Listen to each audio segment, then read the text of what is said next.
para presentar lo que hice en mi investigación. Me gustaría comenzar con el planteamiento rápidamente, ¿no? ¿Cuáles son los problemas o lo que encontré que me motivó a llevar este trabajo? Lo primero es que desde la crítica cultural a nuestra sociedad de hoy en día, pues se habla de una hiperactividad, ¿no? De un activismo y demás, conductas que llevan al ser humano a vivir una vida agitada. Y esto nos lleva a un tema pues clásico para la filosofía, que es esta distinción entre acción y teoría, ¿no? Una cuestión meramente de pensamiento o de acciones.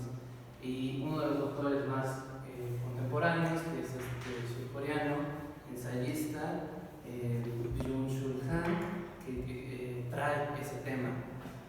Pero su libro, que es El alma del tiempo, pues llega hasta Aristóteles. Entonces, pues ahí mi pregunta también era ¿qué hay antes de Aristóteles?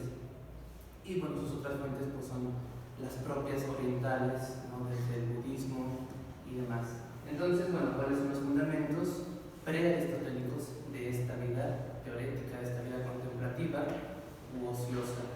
Por ello, establecí que el objetivo tenía que ser investigar la teoría desde la Grecia clásica, concretamente desde Platón, que es, podríamos entenderlo como el maestro de Aristóteles, quien lo introduce también a estas cuestiones, y como uno del momento culmen en la teoría, en la filosofía griega y en la cultura en general de los griegos.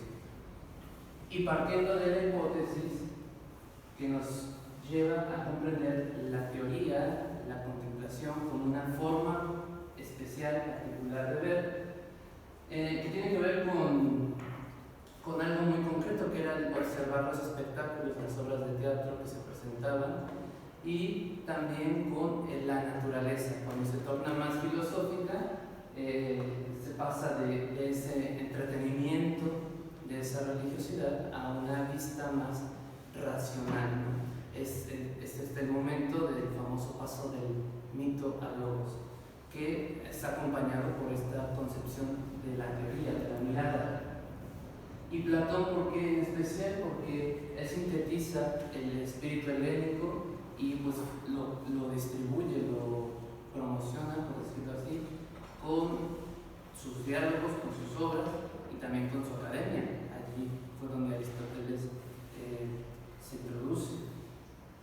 Y bueno, también justificó este trabajo en que Platón divulga esta idea, en que esta idea también de la vida contemplativa, que lo van a entender los romanos también, pues va a ser uno de los ejes del que va a desarrollar la teoría, el pensamiento filosófico, ¿no? Por más de 10 siglos, durante la Edad Media hasta la modernidad, que es donde se critica este ideal meramente pasivo, como se interpretó en aquellos momentos.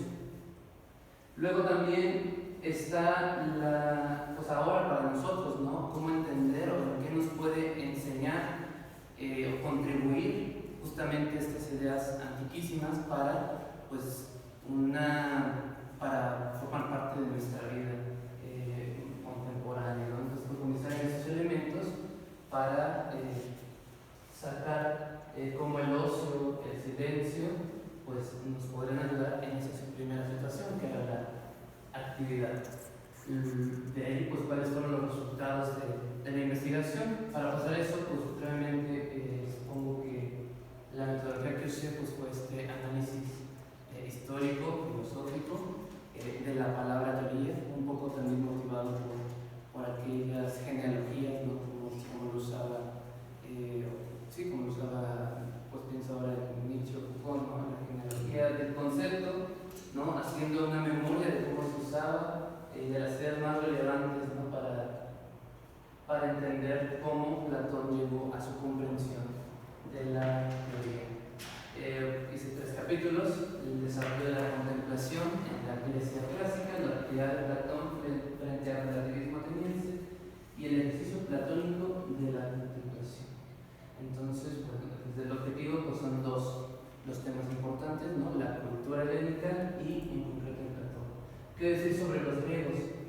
la teoría es una doble aspiración religiosa principalmente. La teoría implicaba querer ver a los dioses, querer alcanzar esa altura, ¿no? Recordando también la imagen que tenían los griegos del monte Olimpo, ¿no? Como el lugar en el que estaban los dioses. Entonces había que ascender, subir a mirar a los dioses y luego desde allí también ver como los dioses, ¿no? Contemplar el panorama desde allí, porque se creía que eso iba a desvelar los misterios de la realidad, iba a reducir los padecimientos. En la presentación, entre paréntesis, pongo el subcapítulo donde desarrollo esa idea. Luego también están pues estos grupos que abandonan el carácter tan religioso, mitológico, que comienza pues, en la escuela de Mileto, ¿no? y desarrolla todos esos pensadores que llamamos pues, presocráticos, hasta desaparecer de esta concepción de la mirada pues aquellos elementos religiosos, aquellos elementos que son más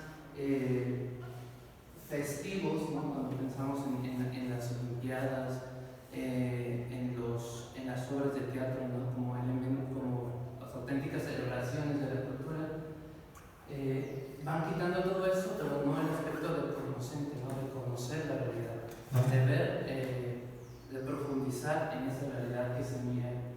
Con los sofistas también como una forma en que llega a su plenitud este pensamiento racional, pues vemos que ellos se abocan puramente a lo material, ¿no? Concretamente, ya después de tradiciones de los físicos, de los atomistas, donde ya no hay espacio para lo divino, no se entiende o no se sabe si hay dioses o no, pues los sofistas en concreto miran solamente lo material, ¿no? Y hay que aprovechar ese material pues, para desarrollar una vida buena.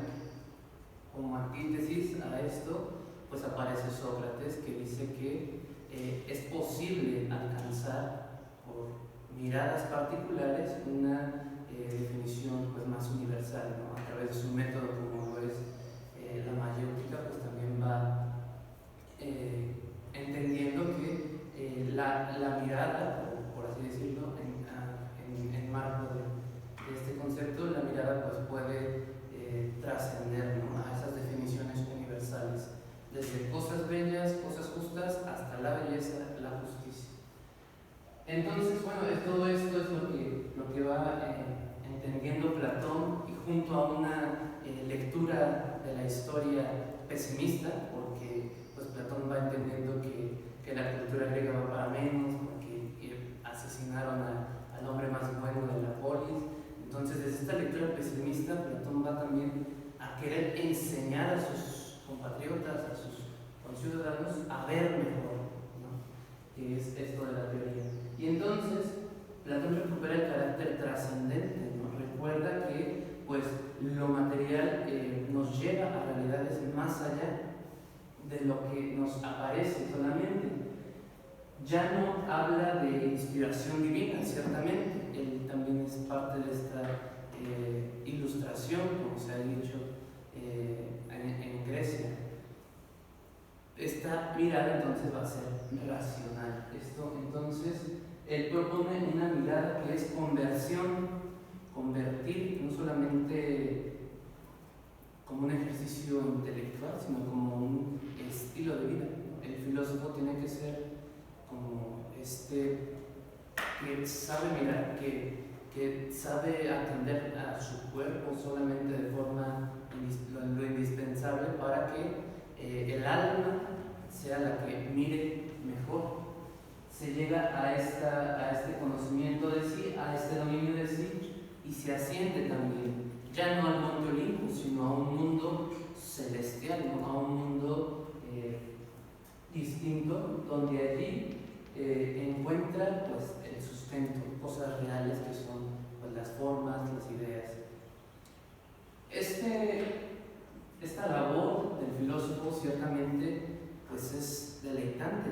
El filósofo encontraría algo, pues la fuente del bien, la fuente de la belleza. Entonces, pues se podría quedar allí, ¿no? ¿Qué necesidad tiene de organizado. Ya había otras tradiciones que pues, impulsaban una separación de la vida política o de la vida social para desarrollar pues, esta contemplación. Pero Platón no se queda allí, sino que dice que el filósofo tiene que regresar, tiene que bajar de esa altura para enseñarle a sus conciudadanos esa realidad, para orientarlos pues para que el bien también llegue a la sociedad, al orden material, al orden sensible, estético, con cosmos estéticos que encuentra Platón. Entonces, en la teoría, esta mirada es una salida y un encuentro, es de ida y vuelta. El filósofo tiene que saber ascender y a la vez tiene que saber mirar su contexto, mirar su realidad y contribuir. Platón dice que el filósofo tiene que ser el gobernante y después ya va a aceptar una especie de aristocracia, ¿no?, de estos pensadores. Y bueno, la verdad pues, no se aprende de un solo vistazo, por eso es un ejercicio, es algo que se tiene que realizar constantemente para ir conquistando en una forma que es un estilo de vida plenamente. Se tiene que consagrar, por así decirlo, a este ejercicio, y por eso es bios teóricos, por eso es un completo estilo de vida. Entonces, pues esto me lleva a concluir que el filósofo, bueno, que efectivamente se cumple el objetivo que habíamos planteado al inicio. Entendemos que la teoría, que la contemplación, obviamente tiene un fondo, un inicio religioso, ¿no? Querer tener un punto de vista divino, querer contemplar la realidad de esa forma, desde ese amplio panorama, desde ese amplio espectro que es capaz de entender las cosas en su justa medida. Y también, pues Platón entiende o define la contemplación como mirar lo idéntico, mirar más allá de la apariencia, mirar, darle un sentido a la realidad desde esa verdad trascendente y ordenar la sociedad. Por eso me lleva entonces para nosotros, ¿qué nos va a decir todo esto? Yo lo resumo en esta presentación en 3 ideas que están del lado derecho: educación, participación y reflexión. Sobre la educación, pues Platón es un pedagogo. Él quiere ampliar sus horizontes y a la vez ampliar los horizontes de los ciudadanos. Eso tiene que llevar a este contemplador, a este hombre o mujer que está encargado o que está en esa búsqueda, a querer compartir ese ideal, ¿no?, a querer compartir esas conclusiones, ampliar el propio horizonte como Platón. Platón pues sí era socrático y amaba a Sócrates, pero también atendía a las otras tradiciones y se ponía en discusión, como lo vemos en los diálogos, ¿no?, donde están, pues Platón dice una cosa y luego se contradice, pero porque está tratando de entender a los demás y de asumir lo que puede de ellos. Entonces es necesario el conocimiento de varios puntos de vista, con uno mismo, hasta desarrollar esa pedagogía, y con los demás, con los que tienen alrededor. También entendía este aspecto de la participación. Ciertamente el que se deleita, el que encuentra una verdad que abraza y que es capaz de deleitarse, de gozar en ella, está llamado a no alejarse de la sociedad. Creo que eso es muy importante en este desarrollo que encontraba Platón. El filósofo específicamente, o aquel que es contemplativo, tiene que unirse a la discusión pública, tiene que participar, no tiene que desentenderse, tiene que tener una capacidad de diálogo, tiene que tener la capacidad de presentar propuestas razonables también, de dar una palabra que intente pues mejorar, ¿no?, y aportando. Entonces pues es un compromiso meramente político, que es lo que dicen los autores. Giorgio Apollino, que entiende a Platón no como el idealista que es oscuro, que está lejos, sino como aquel que participa obviamente en su sociedad. Y finalmente pues lo ponía como reflexión. Estoy buscando varias palabras, pero lo que quiero mirar más allá de lo que se nos presenta, sobre todo en una época como la nuestra, donde pues, hay infinidad de puntos de vista, ¿no? Infinidad de noticias, de información, pues a mirar más allá de aquello que se nos presenta y dar de qué pensar también, ¿no?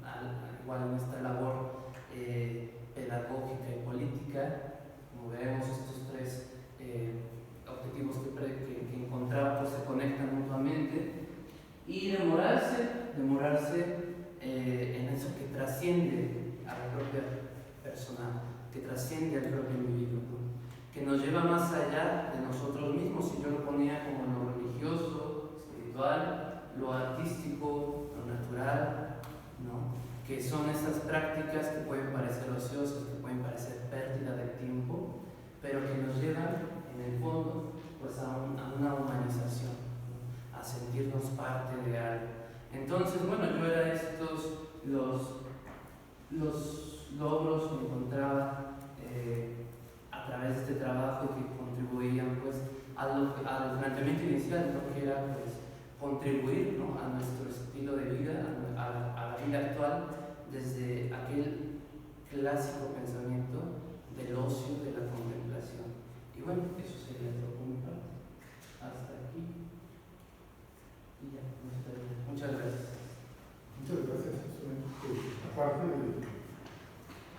de breve, muy profundo y muy centrado en tu interés, y es un gusto escucharte, y bueno, sobre todo haber leído el trabajo, porque vamos, en esta genealogía del concepto, yo diría hasta de construcción del concepto, logras construir una obra pues, muy sólida para reflexionar. Yo voy a pasar a un modo práctico y hasta estos grupos de comunidad en eso Arturo.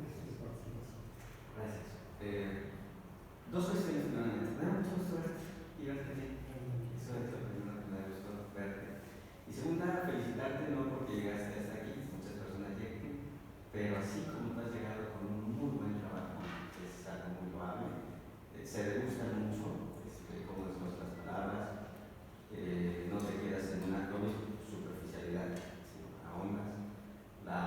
Toda la referencia que tienes, un aparato de referencias, no solamente en cantidad, sino en calidad, muy loable. Entonces yo sí me gustó mucho leerte, siendo honesto, este tipo de tesis no se revisa. Entonces, gracias por la oportunidad. Y bueno, más que preguntas que son, como dice el doctor Mora, son intercambios de cosas, a veces hasta la practicidad llevan. Un tema que me gusta mucho y que lo tocaste, y que me gusta porque es muy problemático, es el tema del rey filósofo, porque tiene que ver con el perfil del filósofo, y nosotros decimos intentarnos. Yo me llama mucho la atención este tema del rey filósofo y lo relaciono mucho con lo que se llama la tentación de Siracusa, esa según la cual pues, el filósofo pues, ve un poco más por encima del horizonte, luego ver las cosas lo que son en su verdadero ser, no en el parecer ser, pues tiene que, como lo mencionaste, ¿no? Descender y orientar a lo que es. ¿No crees que esa postura de concebir al filósofo puede ser por una parte demasiado ingenuo o demasiado soberbio? Voy a decir, ¿por qué? Ingenuo. De repente se dice, ya comprendí desde una parte y por lo tanto yo tengo que orientar. Muchos han creído esa visión. Había, por ejemplo, uno de los que me llamó mucho la atención fue Michel Foucault. Ustedes están comprendiendo lo que son las relaciones del poder y al no comprenderlas no saben que esta supuesta enfermedad que se llama VIH-Sida es algo para dominarnos. Curiosamente, el filósofo del cuidado de sí se nos imagina VIH-Sida. Entonces, por esa postura, está arriba, está viendo lo que las cosas son en su ser, y ve que nada más hay relaciones de poder, y entonces explicamos que es el momento. Entonces, por una parte, ingenuo, porque pues, sabes que en realidad tenemos la capacidad para ese ascenso, y soberbio porque fuera de otras profesiones, actividades públicas, ¿quién fuera de nosotros mismos nos ha dado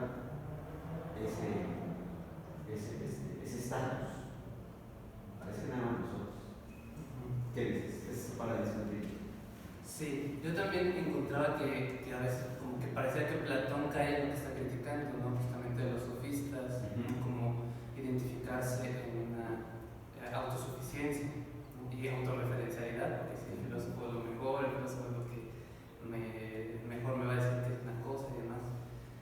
Creo que una forma de rescatar eso está justamente en esto último, en esa trascendencia, en encontrar pues algo que es mayor.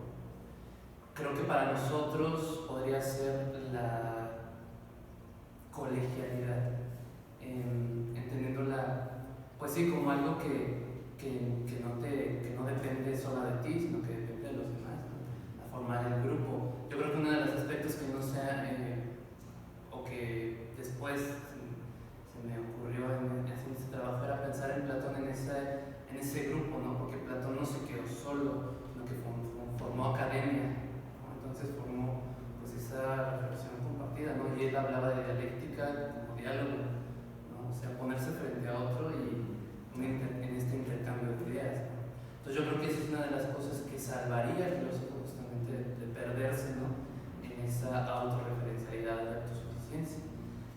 Para nosotros pues sería interesante pues ver a Platón en ese contexto también como alguien que intercambia, que se pone en la discusión y pues verlo como también nosotros, por eso lo ponía como participar, ¿no? Como intercambiar. Y en ese diálogo tú dices hacer tu trabajo colegiado de manera, por ejemplo, algunos casos de interdisciplinaridad. ¿Consideras que todavía hay varios, pero consideras que todavía, así como lo plantea el filósofo es el primus inter pares? Primero de todos. No, yo creo que no. Sí, no necesariamente, porque, bueno, sí, en una cuestión pues de disciplinas, también pues entra una cuestión, creo que entra otro punto que es ya como más de personalidad, ¿no? Y a veces pues sí, también habría que ver cómo es la persona y a veces pues quizá el liderazgo, viéndolo así en este sentido comunitario, pues yo creo que sin problema podrá recaer en alguien que no sea expresamente filósofo, ¿no? También depende de lo que vamos a tratar, ¿no? Pienso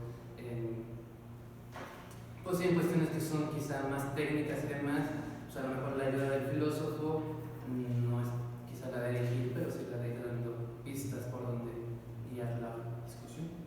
Y qué bueno, yo creo que ahí compartimos la esencia de la discusión. Ni el filósofo concepto está ahí arriba, ni tampoco por debajo. Pareciera que nos mencionaba, por ejemplo, es un trabajo a la par, vamos construyendo procesos y ya no hay esos argumentos para. Es decir, si me han contado personas, es que no importa el dato científico, nosotros tenemos que llevarlo. No se está determinado a veces por el dato científico. Bueno, esa es una cuestión. Yo digo, comparto que no estamos de arriba ni abajo. Colaboramos y tenemos una razón de ser en la sociedad, no más ni menos. La vida del ocio. Yo, por ejemplo, a veces con algunas personas que tengo relación con todos que están en recursos humanos, digo, una pregunta clara que nos hacen en una presentación es que le preguntas a las personas qué hacen en sus momentos de ocio. Te dicen mucho qué hacen en sus momentos de ocio. ¿No crees que esta vida de ocio, que se considera una vida ética, contemplativa, más que una renuncia explícita o implícita por parte de comunidades, o sea, si no la quiero será una hiperactividad y me olvido de estas cuestiones que llegan mucho a ser humano de la contemplación, más que una elección, el que no se tenga eso, es un destino, no buscarlo. Por ejemplo, yo me pongo a pensar en cosas concretas. Dentro de las discusiones que hay ahorita de Luna, que son muchas, y que murieron el presidente y demás, cosas probablemente no ciertas, es que he visto y revisado que se menciona que el 60-70% de los profesores son diferentes y tienen sueldos, por ejemplo, de 2.000 o 2.500 una carrera, de una clase y se van trayendo la otra. Y mientras, por ejemplo, hay una pequeña L que sí recibe sueldos en comparación estratosféricos, no digo que estén a sus sueldos, pero comparándonos con nosotros son estratosféricos. Y pues sí les da tiempo de tener el ocio. Mientras que estos que hablan de asignaturas, pues salen más, y más en la Ciudad de México, salen de UNAM y se van a otro lugar, y lo que quieren llegar a veces a su casa no es a ocio, teoría, sino descansar, no sé, tomarse una cerveza, ver a los amigos. Entonces, no es elección muchas veces en este mundo, vida de ocio para llegar a una vida contemplativa. Supuesto lo que precede, nuevamente puntualizar que conforme a condiciones, esta vida de ocio, el ejercicio de la contemplación, es un artículo, por bien este lenguaje consumista, o es un objeto de lujo que poco se puede dar. Sí, bueno, desde el origen, la filosofía pues era actividad de los, pues diríamos, privilegiados, ¿no? Porque sí, justamente el esclavo no podía hacer filosofía, ni el campesino, sino que eran hombres que tenían, digamos, una seguridad para sustentarse, para sostenerse. En ese sentido, pues sí, desde ese origen, pues creo que la filosofía o esta actividad contemplativa, ociosa, poderse dedicar a perder el tiempo en estas cosas, sí marcaría una separación, pues, de condiciones sociales, de condiciones de las personas, y bueno, sobre todo en nuestro tiempo, pues con tal de obtener pues, el sustento, los recursos, sí muchas veces se excluye y muchas personas también es que no conscientemente digan pues no lo quiero, sino que ni siquiera saben a lo que pueden conducir pues una vida llena de trabajo, de labor y demás. Entonces creo que también una de las propuestas para la sociedad contemporánea era esta fusión, impulsar una democratización de esta experiencia, ¿no? Creo que en eso pues serían muy valiosas pues todas las propuestas que salgan como campañas de lectura o campañas, no sé, como este tipo de cosas, ¿no? En ese sentido pues las humanidades tienen mucho que aportar, ¿no? Muchas veces que se les desprecia, que por qué no son seres o no sé qué. Bueno, pues yo creo que desde ahí existiría un área de oportunidad, viéndolo así. Esa lectura es más implicaría unas cuestiones estructurales muy amplias, muy complejas. Antes te voy a hacer una pregunta, por ejemplo, tú fueras un lector, y pronto lo vas a hacer, seguro. Y entonces ante ello dijeras, ¿saben qué? Siendo honesto, pues esto del ejercicio filosófico contemplativo, pues implica una serie de condiciones materiales. Y hay que hacerlo honesto porque sí está en muchas partes. Prácticamente hay que tener estas condiciones. Los perfiles de egreso en cuestión de vida, hay que ser honesto. Un ejército precarizado que va a tener que andar corriendo de una escuela a otra hasta de prepas. Conozco personas con posgrado que andan corriendo de una prepa a otra. Y pues así y a lo mejor da tiempo para repetir filosofía más que reflexionar filosofía. Y si hay unas condiciones materiales, les va a haber alguna cuestión, pueden profundizar y irse a hacer un posgrado y demás. Después, ¿quién sabe el posgrado? Pues a lo mejor están en ese grupo selecto que pueden aspirar. Estoy tan pesimista, pero a fin de cuentas el pesimismo es un mecanismo crítico. Porque sí veo mucho, por ejemplo, eso en la gremión. Un gran ejército de personas que se piensan muy bien de filosofía. Compañeros tuyos tienen 15 clases, no, unas 30 clases a la semana. Y en serio, hay algunos que ¿cuánto les pagan? 38 pesos por eso, aquí en el semana. Entonces sí habría que decir, esta es la realidad, tal vez que podemos encontrarnos al regresar de filosofía. A plantearlo de...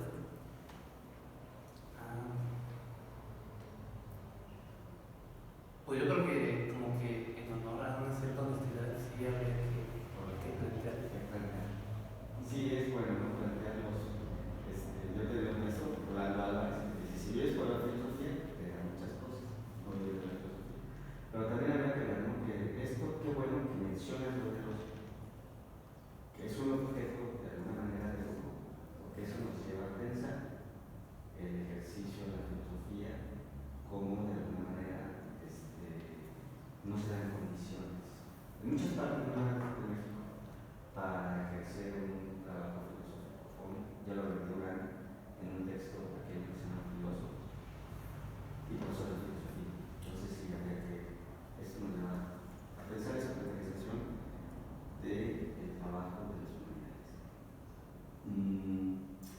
Bueno, y ya por último, a mí me caen los sofistas.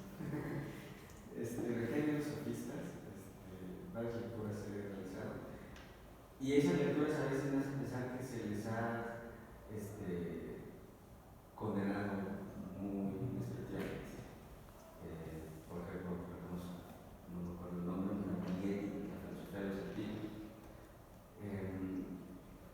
¿No crees que habría que cuestionar un poco más la postura platónica sobre los socráticos, los sofistas, en cuanto sí se dedicaban al material, algunos hasta recriminaban que cobraran, claro, pues era un servicio privado, no público, pero no habrá que comprenderlos que tienen una justificación social en cuanto viene del siglo anterior, que es el siglo de Pericles, un siglo politizado profundamente, y que el ideal del ateniense era llegar a ser político, ¿no? A manejar las cosas de la polis, a tener no solamente beneficios materiales, sí buscar las riquezas materiales, pero también otros no materiales como el honor y la fama. Y pues ellos eran los hacedores de estos dirigentes de la polis. ¿No crees que habría que darle una revisión más en contexto y cuestionar esa visión a veces perspectiva que tiene la lectura platónica sobre los sofistas? Sí, justamente una de las lecturas que me encontraba después de trabajo iba con eso, ¿no? Porque la lectura o el punto de vista que nosotros tenemos de los sofistas, pues muchas veces es el platónico, socrático, ¿no? Que los ve como lo peor, que los ve como oportunistas, como gente que nomás se aprovecha, por así decirlo. Pero creo que sí efectivamente, cuando los vemos en su contexto y cuando los entendemos también, más desde sí mismos, no desde esta ya interpretación dada, podríamos enriquecernos también en ello. Yo creo que sus usos, ¿no? Sus discursivos, pues son, pues sabían hablar bien, y eso creo que todos tenemos que aprenderlo, ¿no? Todos tenemos que, siempre es una área de oportunidad, ¿no? El ir conociendo y desarrollando mejor nuestra capacidad de expresar, ¿no? De utilizar los recursos que tenemos. Yo creo que esta sería una de las mejores virtudes que podamos encontrar en los sofistas para recuperar su imagen, no tan, sin darles una sentencia, porque pues, creo que desde que nos encontramos con ellos, como que ya tenemos esa sentencia dada, justamente por el compañero Platón, que es el que no los quería.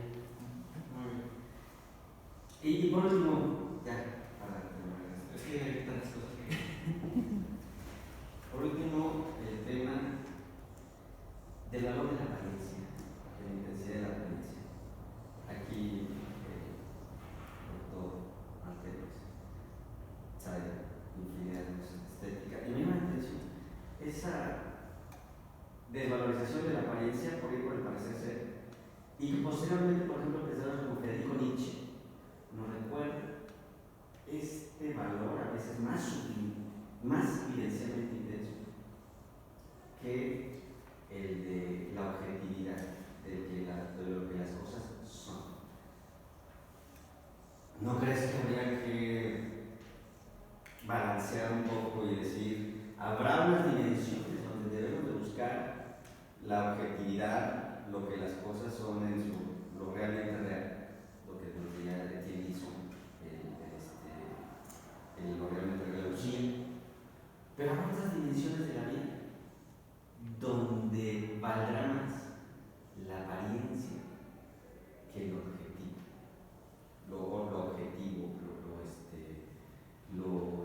la cosa en sí. Pienso, por ejemplo, en el arte. ¿Qué decís ahora que decir Platón? Hay algunas dimensiones de la existencia. Esto es más profundo, el parecer ser, la apariencia, que la objetividad. Sí, desde allí, pues, no se puede usar, yo creo que no se puede usar el mismo criterio para todo. Entonces, pues sí, Platón era muy duro y parte también de lo que pongo ahí en el trabajo, ¿no? Como, pues él, entre los ciudadanos, cada él sí se declinaba por esta objetividad, ¿no? Por esta forma de asumir un juicio pues parejo, ¿no? Para todo.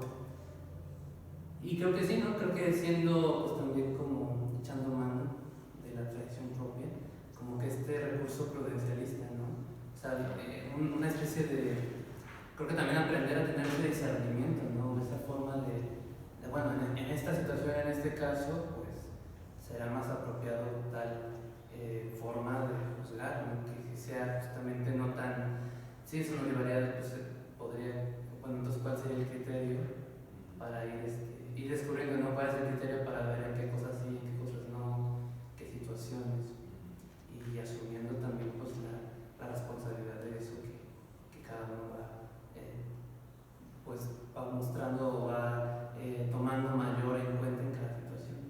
Dos cuestiones: no eres platónico ortodoxo, primero, y segunda, por tu interés una razón prudencial para el discernimiento de qué áreas, por ejemplo, existenciales deben tomar más en cuenta la objetividad, y qué áreas, por ejemplo, la apariencia, otras dimensiones no tan objetivas. Sí, tiene sus exigencias también para ir pues conociendo ese panorama, pero yo creo que sería sí, lo más ajustado o lo más indicado. Te agradezco muchísimo y siempre es un deleite poder platicar contigo. Gracias. Muy bien, gracias.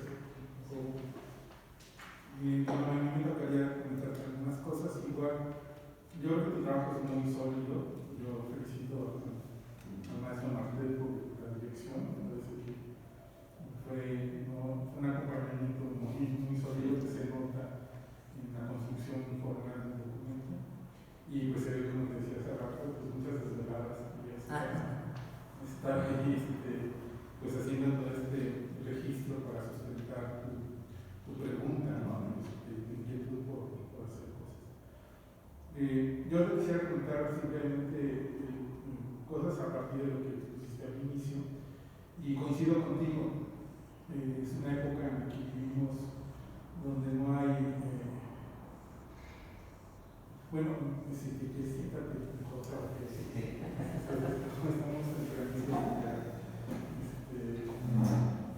un poco relajado también, es un poco raro, es aprovechar el espacio para aprender juntos. Y me quedaba con esto que señalabas de los niños, ¿no? Ahora ya hay un crecimiento importante de niños que diagnostican, entre comillas, con TDAH, ¿no?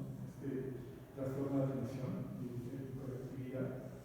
Y parte de lo que se está argumentando tiene que ver con que los niños no descansan, no hay ocio, y además niños que a los 18 meses ya están poniendo una tablet, un celular, para que se entretengan, ¿no?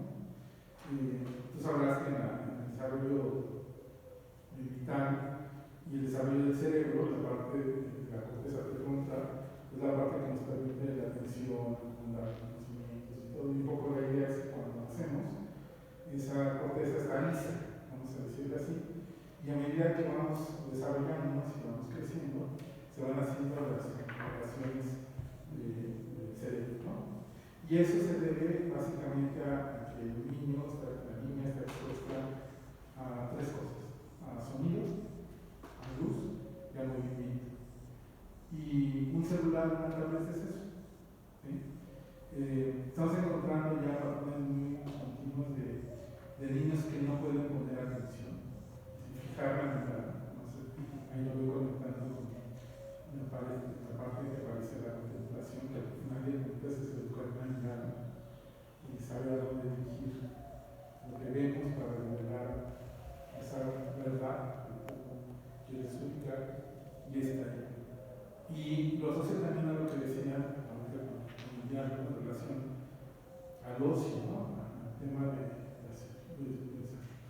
y me llevaba eso al tema de que estamos en una sociedad donde hay ruido, ¿no? De hecho, ahorita los martes decía, vamos a sacar ahorita un poco de ruido, pero siempre hay ruido, ¿no?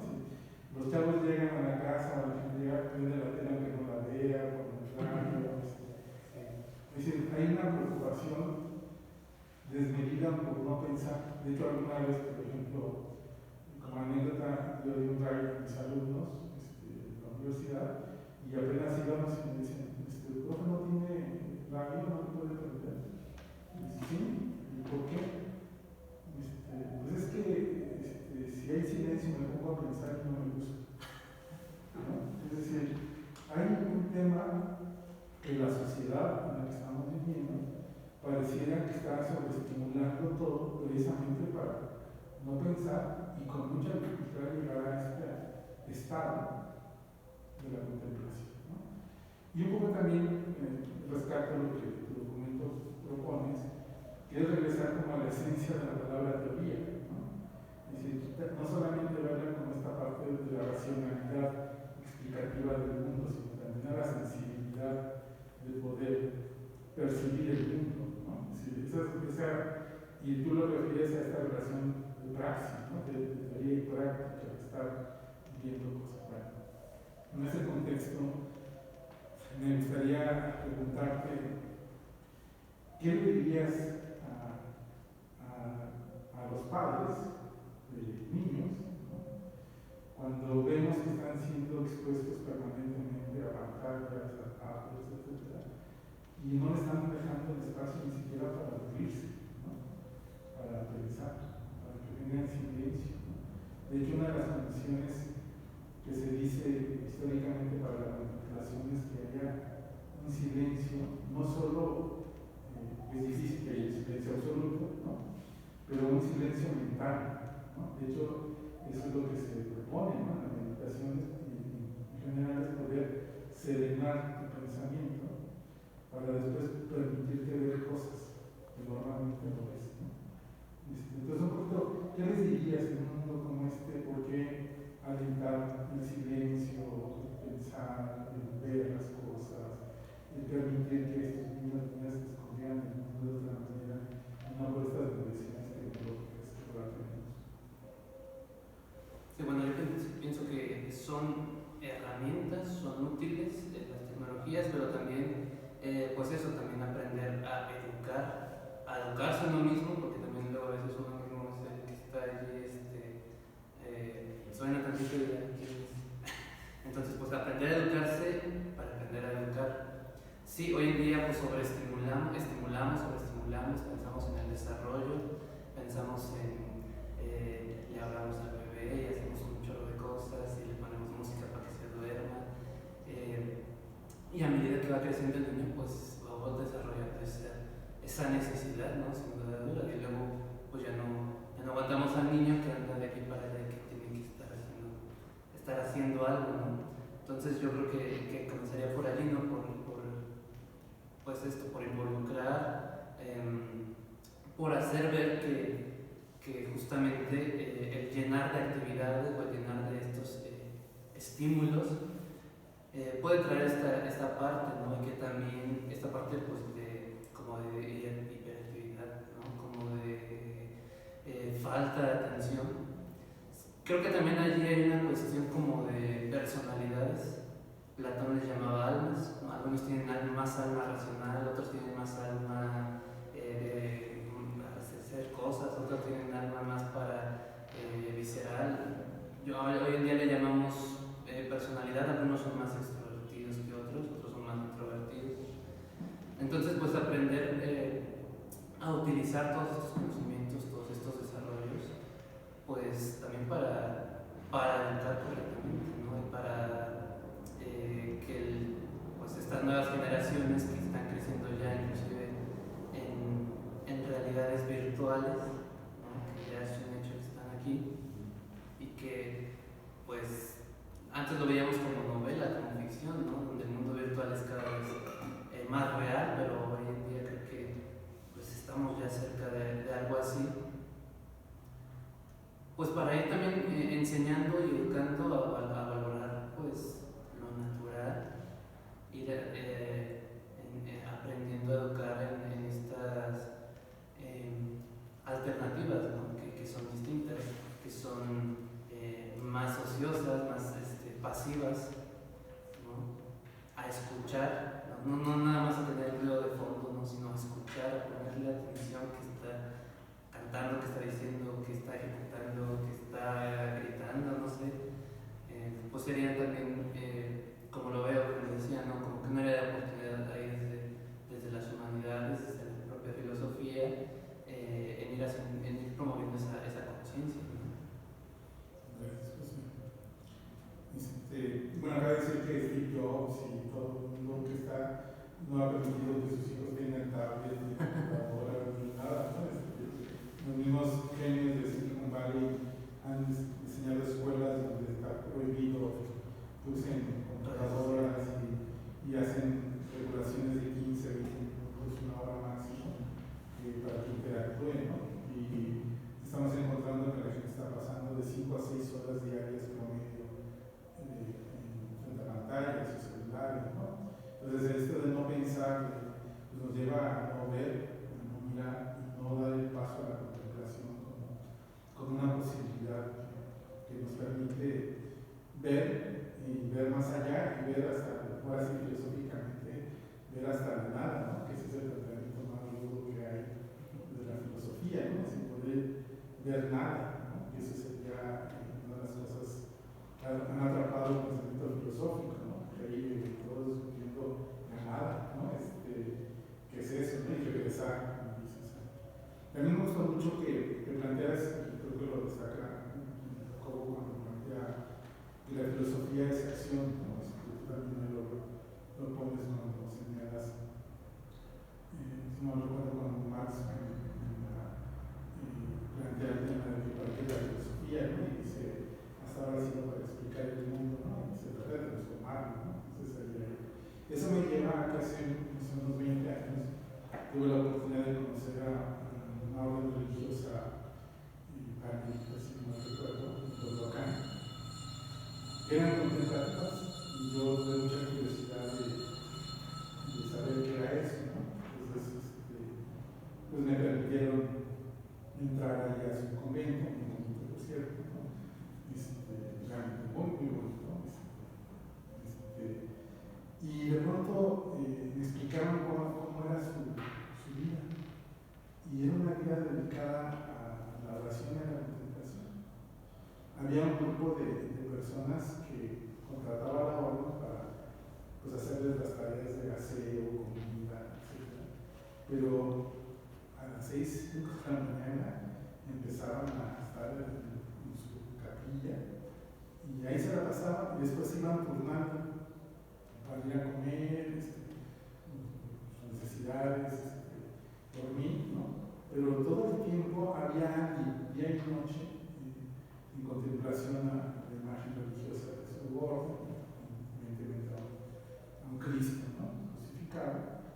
Y ese era su trabajo, ¿no? Vivían para eso. Y yo me asombraba porque había mucha gente que les daba fondos para poder hacer eso. Pues podían tener que vivir materialmente de algo, ¿no? Se tienen que pagar el salario a las personas que les ayudaban, su mantenimiento, todas estas cosas, ¿no? Y una de las cosas que me llamó la atención, yo les preguntaba si tenían vocaciones, porque ya en ese tiempo había disminución de vocaciones, y me decían que poquitas, ¿no? De hecho ya muchas de las religiosas eran mayores. Y yo fue una experiencia, pues digo, pues un silencio realmente místico, porque como que se transmite algo que sí te diría la experiencia es que sientes cómo están realmente atentas, vamos a llamarlo así, concentradas y el ambiente genera eso. Pero yo me preguntaba si eso era como la finalidad en el sentido trascendente, ¿no? Que tú rescatas en tu trabajo, lo defines, de la vida, si eso era realmente una visión trascendente, religiosa, de las cosas a ese tema. ¿Qué pensarías tú de una religiosidad que se plantea la contemplación, bueno, la oración como manera única de expresar su devoción o su existencia? Pues sí, creo que sobre todo para nosotros en Occidente siempre hemos tenido como que ese bastión, porque como también lo ponía, cuando se ponen a interpretar a Platón, a Aristóteles, sobre todo en Alejandría, pienso en un Filón de Alejandría, en un Orígenes, ellos entienden que esta esencia del alma, ¿no? Porque el alma ya estaba contemplando a Dios antes de caerse al mundo, y pues el mundo no es más que una forma de orientarse para regresar a esa contemplación. Entonces la vida está circundada por esa actitud, y entonces la contemplación, la vida contemplativa, pues se fue formando como lo más importante, y como el anhelo, ¿no? La vida perfecta. Ya en la Edad Media los monjes pues eran la vida religiosa, monástica, pues era la vida perfecta. Y bueno, porque ante esa autorreferencialidad que hablábamos hace rato, ya no era solo el filósofo, sino el místico, el contemplativo, pues era el perfecto, el que estaba todo el tiempo con esa trascendencia vinculada. Yo creo que la reacción obvia pues era, saben que eso no nos está funcionando porque no nos estamos interpretando, porque no nos estamos siendo pasivos, porque nos estamos dejando, puedo decirlo así, dominar, ¿no? Por otras cuestiones. Entonces, obviamente la respuesta a esa autorreferencialidad y autosuficiencia pues fue lo contrario, fue decir, hay que hacer cosas, hay que ponernos activos, hay que andar proponiendo, produciendo, y eso fue lo que nos lleva a nosotros a esta sociedad más, pues eso, ¿no? Desde estas categorías de cansancio, de agotamiento, más preocupadas por la labor, por lo que vamos a hacer, ¿no? Inclusive nuestros descansos, las vacaciones que tenemos, pues bueno, ¿qué vamos a hacer? ¿A dónde vamos a ir? O sea, también, ¿no? Entonces, pues sí, ante esta respuesta que elimina o que trata de suprimir esa pasividad y se aboca más a lo activo, a lo proactivo del ser humano, creo que ahora también estamos en un tiempo en el que esta vida interior se está redescubriendo. Para, pues lo digo, en Occidente esta tradición monástica pues es un puente que nos conecta, aunque creo que también se descubren las formas orientales, ¿no? que son para nosotros muy exóticas, que eran muy exóticas y que ahora pues estamos buscando también desde allí, ¿no? Desde pensamientos ya de corte más oriental, ¿no? Concretamente pues, el budismo, o estas formas también pues, desde ellos, ¿no? De vaciarse de sí, o de centrar la atención, de meditación, pues todas estas prácticas que a veces hemos escuchado. Y bueno, obviamente creo que para nosotros lo más adecuado sería pues encontrar allí el equilibrio, ¿no? El encontrar allí también una posibilidad de equilibrar la balanza. Obviamente creo que se entiende, ¿no? Estar pensando todo el tiempo, estar todo el tiempo activo y demás, pues genera ese cansancio, ese agotamiento. Y es necesario descansar, es necesario no hacer nada. Y por otra parte, ¿no? El estar todo el tiempo dedicándose a esta actividad ociosa, pues, ¿y quién te va a mantener? ¿Qué vas a hacer? ¿Qué vas a comer? Pues bueno, hay que estar allí dando y viniendo para los dos lados. Entonces, desde ahí, pues comprendería que justamente estos estilos de vida, bueno, en esta sociedad, pues permiten, ¿no? que esos estilos de vida dedicados completamente a una vida contemplativa, como podría ser el monje, que es la imagen concreta de alguien dedicado a esto, pues sí, son unos cuantos, pero son ese resto que nos recuerda, ¿no? Y creo que también es parte de su finalidad, ¿no? El provocar en este sentido. Pues sí, no, órale, si es posible estar todo el tiempo sin Spotify, si es posible no ver serie todo el día, entonces desde ahí pues es como esa provocación, ¿no? Dándole un sentido, por eso lo pone atrás como, al final como trascendencia, ¿no? Porque si lo hacemos por hacerlo, pues lo hacemos una semana y ya, o un día y ya, pues si encontramos un sentido, algo, una razón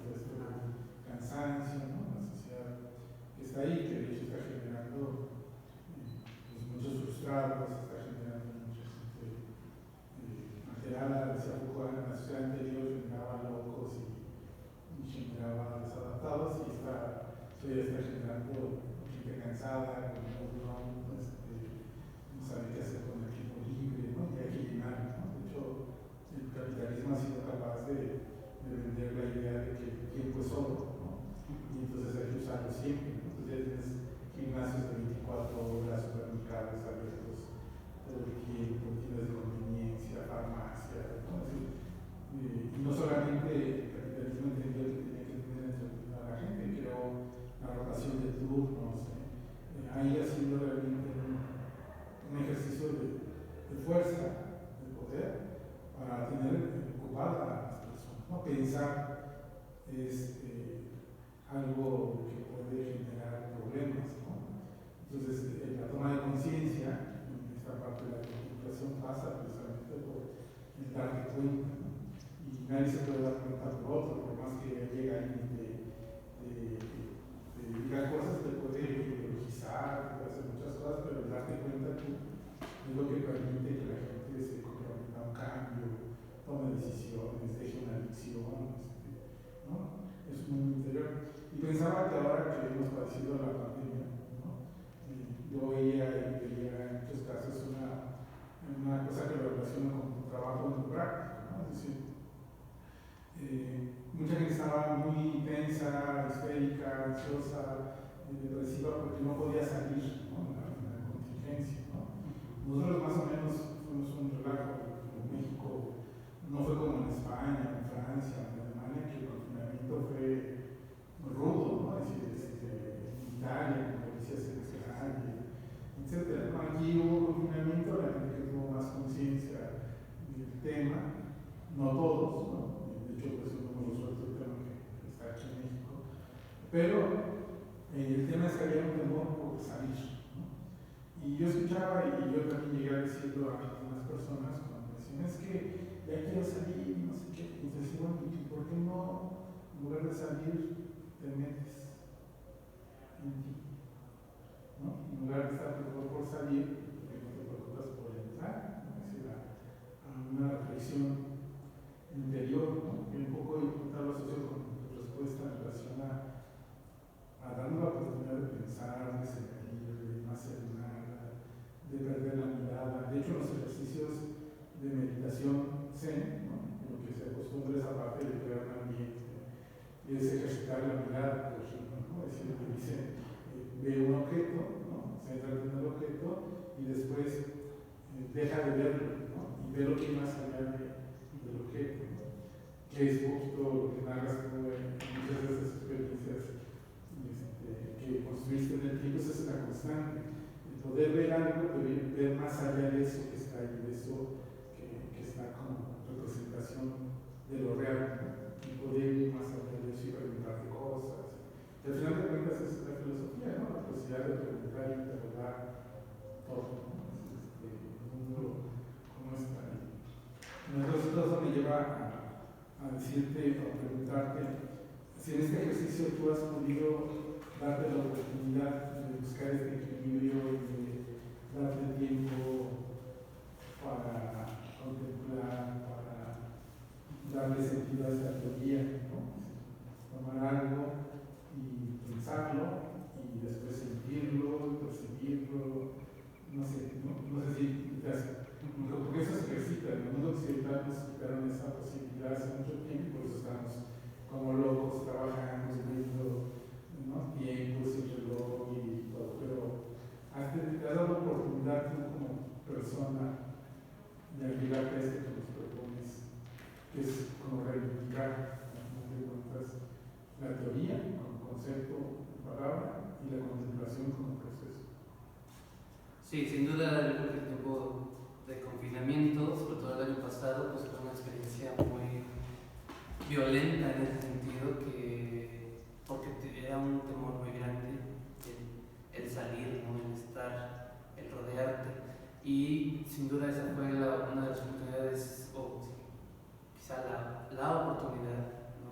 Como no habrá quizá mucho tiempo, pues para recurrir a esto, ¿no? Y sí, evidentemente echar mano de esas palabras que uno solo escribe, pues creo que sí fue, o bueno, sí la consideré, ¿no? y sí me llevó también a aprovechar ese tiempo, ¿no? Aprovechar esas oportunidades para ir conociendo, encontrando y profundizando, ¿no? Tanto en lo propio, ¿no? En lo que puedo hacer, en estas oportunidades que tenía, y también en ir buscando cómo compartir, ¿no? Cómo compartir esto y cómo, sí, de alguna forma también con la gente con la que entraba en contacto, pues compartir esta curiosidad, esta intuición. Entonces sí, yo creo que sí, fue una oportunidad para uno propio, pues vivir lo que se predica, ¿no? Entonces sí. Han escribió hace poco también el libro de Filosofía Zen. Si tú quieres entrar por eso, que es esa primera intervención con Jacobo del mundo oriental, ¿no?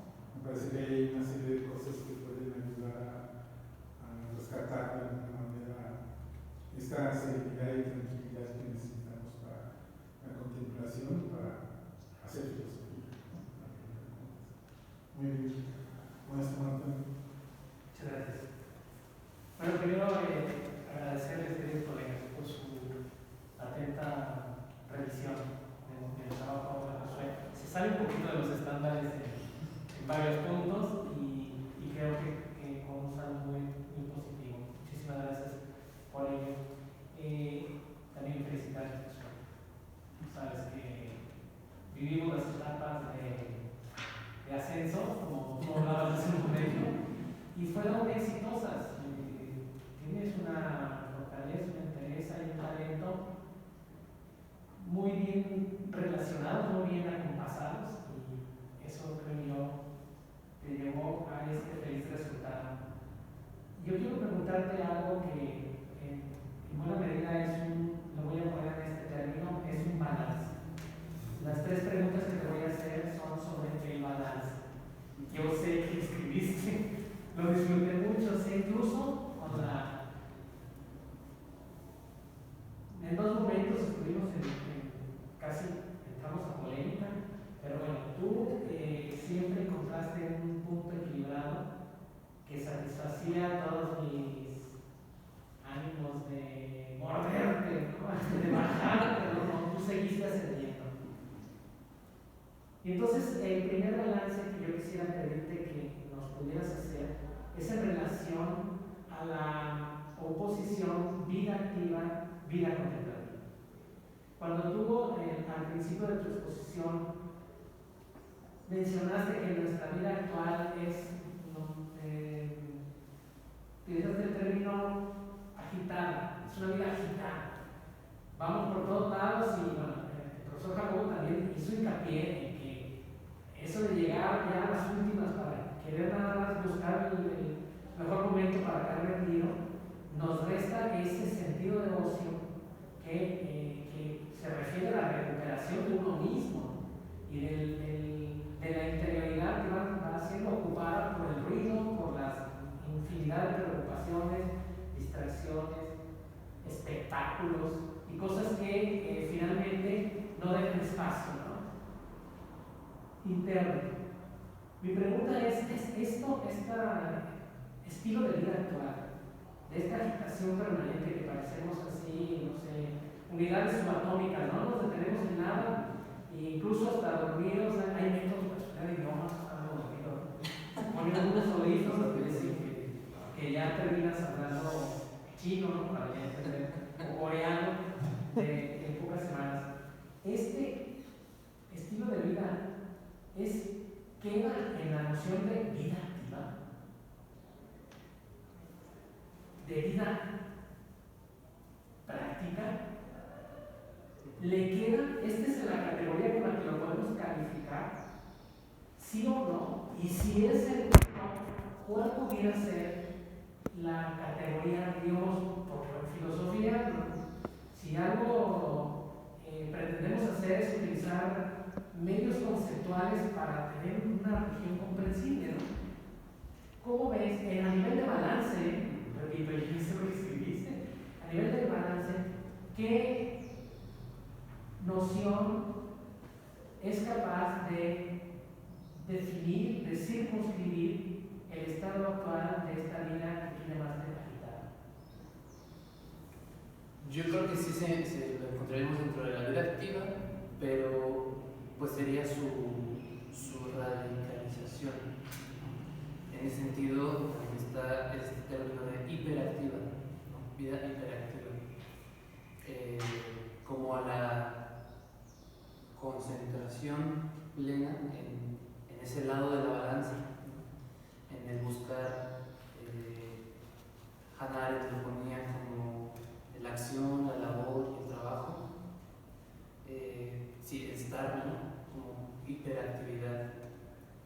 Entonces, pues sí, yo creo que en un ritmo de vida como el de hoy, esa sería como la palabra, ¿no? La vida hiperactiva, que supondría pues el completo abocamiento en ese sentido, en ese rubro, ¿no? En un estilo de vida como este.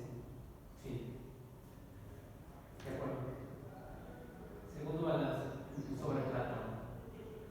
Ahí fue lo que estuvo más interesante, aquel debate del capítulo 3 sobre la isla de la deserción. Luego lo recordarás, luego lo resolviste y me tranquilizó muchísimo, no porque lo hayas resuelto simplemente, sino el modo como llegaste a articular ese elemento crítico que tú ponías en relación al cúmulo digamos, de visiones y de interpretaciones de Platón que sobresaltan su figura y que lo ponen como el emblema de la filosofía, ¿no? Es decir, luego de Sócrates no había un dibujo más perfecto del filósofo que la obra de Platón, ¿no?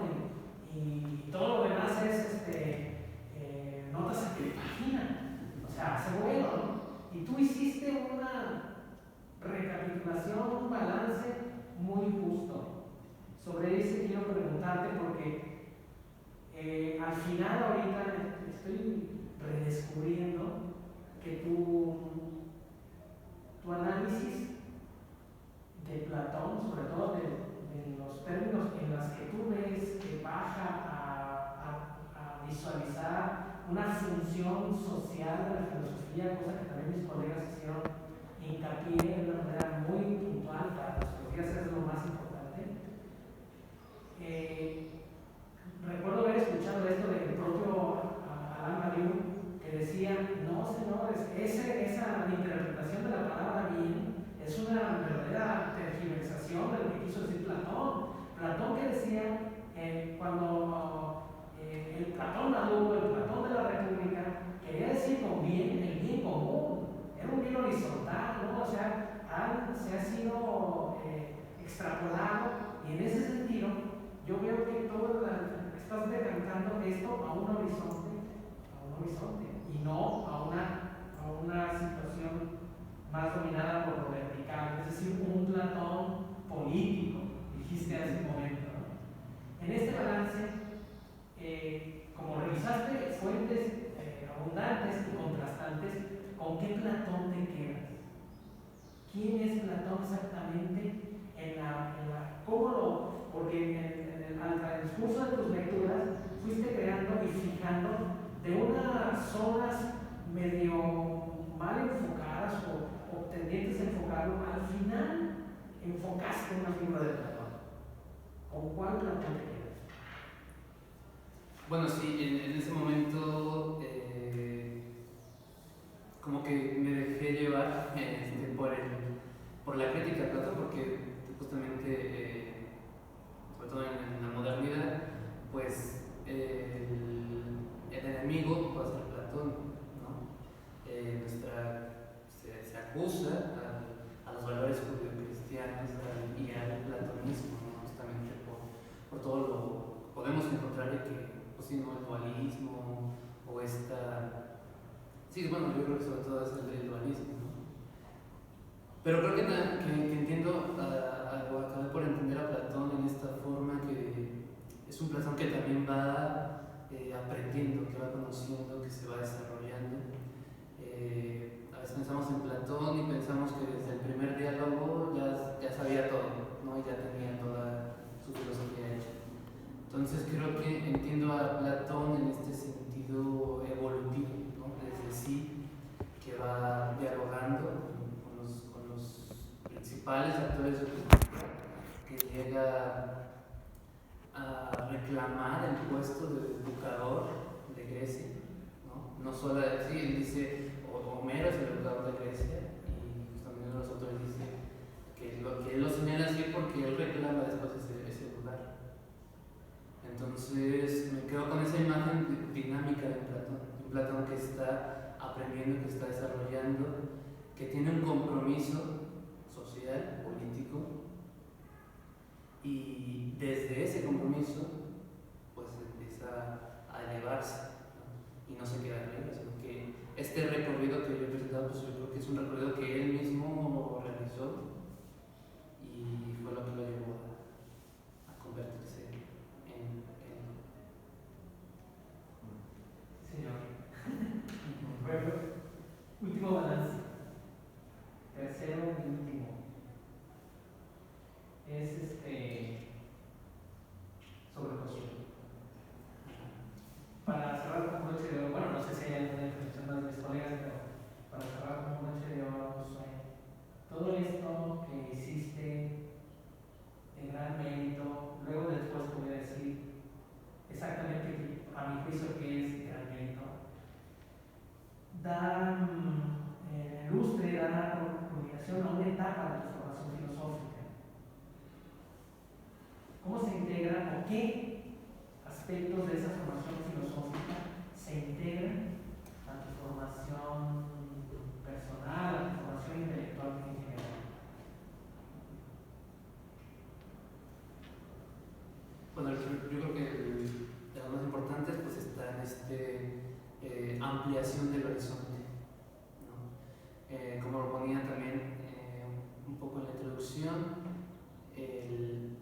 a veces pensar en la antigüedad pues como algo que ya sabemos, que ya conocemos, y acercarse a él me hizo también ver pues esa inquietud, ¿no? que descubrí en los autores y que yo tuve que tener para hacer este trabajo y que pues me quedo, ¿no? Todavía como un ejercicio constante, ¿no? Porque a veces todavía pues ya lo terminé, ya lo imprimí y todo, pero a veces todavía encuentro algo de Platón y digo, a ver qué más dicen. O sea, todavía me quedo como con esa inquietud yo también. Entonces, pues yo creo que sería como lo primero, esa inquietud por ampliar el horizonte, ¿no? por alcanzar a ver más, y pues también yo creo que finalmente lo ponía, bueno, lo comentaba hace rato un poco, pues sí, durante un tiempo pues la vida contemplativa fue la más, la principal, la más importante y demás, pero en ese contexto medieval también me hizo descubrir, ¿no? A un Tomás de Aquino que surge y dice, ¿saben qué? La vida contemplativa no es la mejor, es la vida mixta, ¿no? Es, como dice su famosa frase, es contemplar y dar lo contemplado, ¿no? O sea, eso es no solamente incendiar, no solamente arder, sino incendiar, ¿no? Como compartir, ¿no? O sea, de buscar cómo compartir, ¿no? Cómo